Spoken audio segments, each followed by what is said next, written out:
আমি তো হাসিনা সরকারকে স্বৈরাচার বলি, দ্ব্যর্থহীন ভাবে বলি, সেটার সঙ্গে যদি আপনি একমত হন তাহলে definitely Hasina is a better স্বৈরাচার। আচ্ছা, আমি খুব মনোযোগ দিয়ে প্রধানমন্ত্রীর সংবাদ সম্মেলন দেখি, তার একটা বড় কারণ হচ্ছে বিনোদন। আমাদের বিনোদনের অভাব আছে এবং আমি এই সংবাদ সম্মেলন থেকে যথেষ্ট পরিমাণ বিনোদিত হই। বিনোদনটা এ কারণেই যে একটি ছোট্ট মিষ্টি প্রশ্ন, যে প্রশ্নটি আসলে প্রধানমন্ত্রীর অত্যন্ত মনোপুত হবে, এরকম একটি প্রশ্ন করবার আগে দীর্ঘ সময় ধরে প্রধানমন্ত্রীর নানা রকম প্রশংসা করা হয়, এমনকি আঞ্চলিক ভাষায় মানে আমি আসলে বলেই ফেলি, এই বেডির সময় ফসল ভালো হয়, এই মানুষটি ম্যাজিক লেডি, এই ধরনের কথাবার্তাও খুব চমৎকার ভাবে বলা হয়। এবং আপনি অস্বীকার করবেন বলে আমার মনে হয় না, ওই সময় তো ক্যামেরায় ওনার ফেস ধরা থাকে, ওনার যেই উচ্ছ্বাস, আনন্দ এবং চাপা গর্ব আমি দেখি, তাতে আমার মনে হয় চাহিদা যোগানের একটি চমৎকার আয়োজন সেখানে হয়। একটা কথা খুব স্পষ্ট, প্রধানমন্ত্রী যদি সত্যি সত্যি না চাইতেন যে এই স্তুতি স্তাবকতা চলতে থাকুক, তাহলে কারো ঘাড়ে দুটা মাথা নাই যে সেই স্তুতি করবে। উনি ভালোবাসেন বলেই এই স্তুতিগুলো হয়। এবং প্রশ্নগুলো আপনি লক্ষ্য করবেন, ধরুন যখন আমাদের একজন শীর্ষস্থানীয় পুলিশ কর্মকর্তার দুর্নীতি নিয়ে পাতার পর পাতা রিপোর্ট প্রকাশিত হলো, আইনজীবীরা দুদকে গেলেন, আইনজীবীদের মানে বিষয় আমলে নিয়ে দুদক তদন্তেও নামলো, প্রধানমন্ত্রীকে নিয়ে তো এই প্রশ্ন করাই যেত। কেন করা যেত আপনি প্রশ্ন করতে পারেন, যেটা তো আসলে প্রধানমন্ত্রীর দায়িত্ব না, এটা দুদকের দায়িত্ব, পুলিশ আইন শৃঙ্খলা রক্ষাকারী বাহিনীর দায়িত্ব, উনি কেন এটার মধ্যে কথা বলবেন এ কারণেই যে বাংলাদেশের প্রধানমন্ত্রী যেহেতু মশা মারার কৃতিত্ব থেকে শুরু করে মানুষ হত্যার বিচার পর্যন্ত সকল কিছুই আপনি এত চমৎকার বলেন, আসলে শুনতে ইচ্ছা করে, কিন্তু একটা প্রশ্ন না করে পারছি না। আপনার কাছে কি মনে হয় যে আপনি উচ্চ পর্যায়ে পুলিশ কর্মকর্তা যাকে বলছেন তিনি আসলে অবসরপ্রাপ্ত কর্মকর্তা, এবং তার কেস যে দুদকে নেওয়া হয়েছে সেটা প্রধানমন্ত্রীর জানার বা এপ্রুভালের বাইরে, এইটা আপনি মনে করতেছেন? না, তার জানার বা অ্যাপ্রুভালের বাইরে না, কিন্তু তিনি জেনেছেন এবং অ্যাপ্রুভ করতে বাধ্য হয়েছেন। কারণ এইটুকু আইওয়াশ না দিলে না না না এখনো চোখের পর্দা কিছুটা আছে, ওই পর্দা। তবে উনি মানে পুলিশ কর্মকর্তার কথা বলছি, উনি কতটা খোলা হাতে বের হতে পারবেন সেটা একটা প্রশ্ন।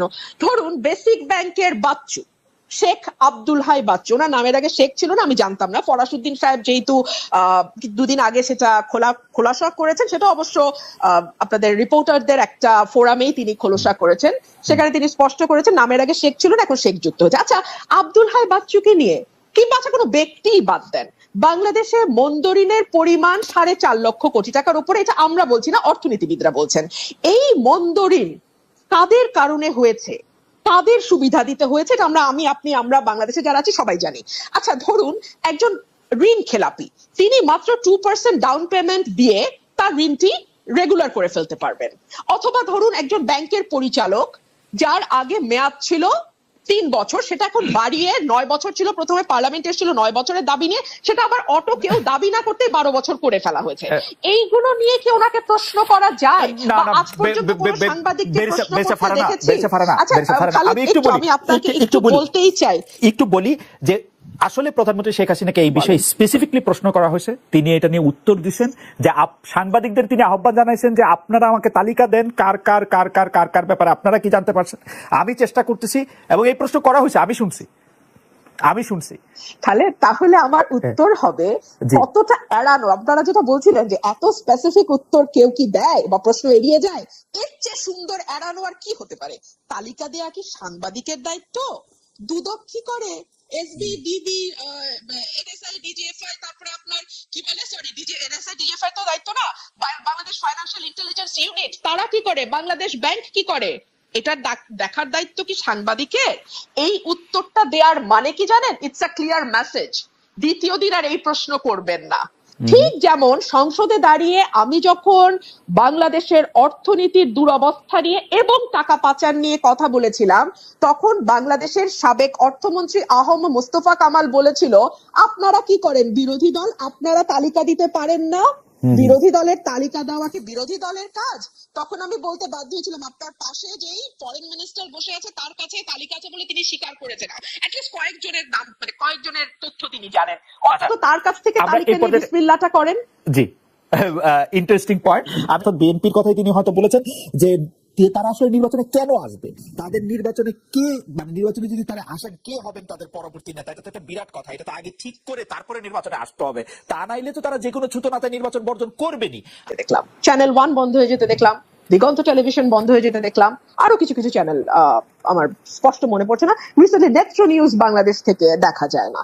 দেখুন, কোন তথ্যটি সঠিক, কোন তথ্যটি ভুল, কোন তথ্যটি বিভ্রান্তিকর, কোন তথ্যটি সঠিক, এটা আসলে আপনি আইন করে বা মিডিয়া বন্ধ করে কখনো করা যায় বলে মনে হয় না।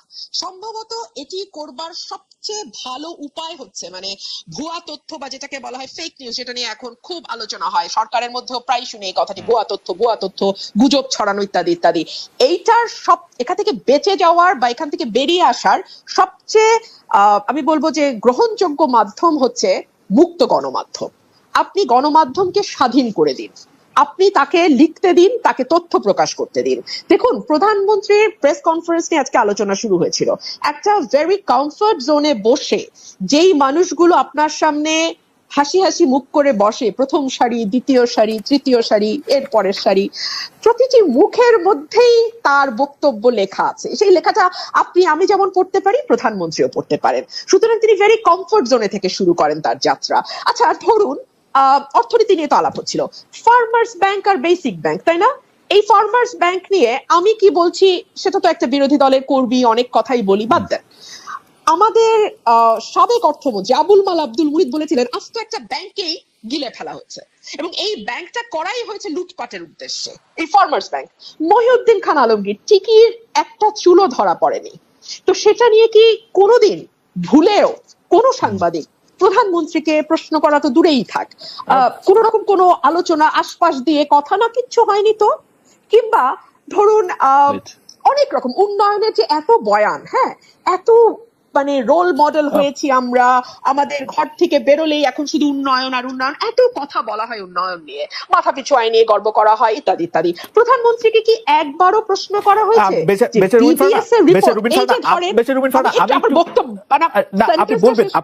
আপনি বলবেন সেন্টেন্সটাও শেষ করবেন, আপনি বলবেন।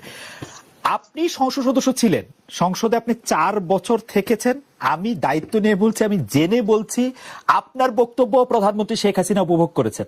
আপনি তাকে তীক্ষ্ণ ভাষায় সমালোচনা করেছেন, প্রশ্ন করেছেন, আপনাকে যেন যথেষ্ট পরিমাণে সময় দেওয়া হয় সেই জন্য তিনি চিফ হুইপদের নিশ্চিত করেছেন যে আপনি যাতে যথেষ্ট পরিমাণে সময় পান, এই মেসেজ যেন স্পিকারের কাছে যায়। এই কারণ তিনি হচ্ছেন যে মানে ব্যাপারটা কিন্তু আপনার কথাও যে তিনি খুব মানে আপনি যেভাবে বলছিলেন যে খুব মুগ্ধ হয়ে খুব একটা ফেভারেবল পজিশনে বসে, ব্যাপারটা কিন্তু এরকম না।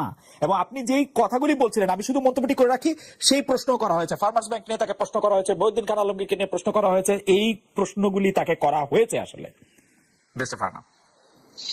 খালেদ, আপনি যদি আমার বাক্যটি শেষ করতে দেন তাহলে যে সুবিধাটা হয় সেটা আমার মনে থাকে না। ধরেন আমি ভুলে গেছি, দীর্ঘ আলাপ করেছেন তো, আমি আমার কি বাক্য বলতে গেছিলাম ভুলে গেছি, আপনি এই মুশকিলটা হয়। যদি বাক্যটুকু শেষ করতে পারলে তখন একটু সুবিধা হয়। আচ্ছা আমি একটু ছোট বাক্য ব্যবহার করলে সুবিধা হয়, বড় বাক্যতে হ্যাঁ উন্নয়নের বয়ান, জি উন্নয়নের কি করব বলেন, আমার বাক্য একটু লম্বা হয়, বাক্য হ্যাঁ ছোট করে বললে আমার একটু ইন্টারাক্ট করতে সুবিধা হয়, মানে বুঝতেই পারেন ফারহানা, আমি আসলে বেতনই পাই এর জন্য আপনাকে কেন জানি আমার কথাতে ইন্টারাক্ট করতে খুব ভালো লাগে। না কারণ হচ্ছে এর একটা কারণ হতে পারে যে লাইন বাইরে যে আমি ইন্টারাক্ট করতেছি এটা আপনি শুনতে পাচ্ছেন না, এটাও হইতে পারে, মানে এটা টেকনিক্যাল একটা ফল্ট আমাদের। খুব ভালো শুনতে পাচ্ছি। Okay please continue, please continue করুন। উনাকে আপনি কোনো প্রশ্ন করেননি, পরের দফায় দুই দফায় কোনো কোশ্চেন করেননি, প্লিজ এটা আবার দেখেন আবার একটু আপনি।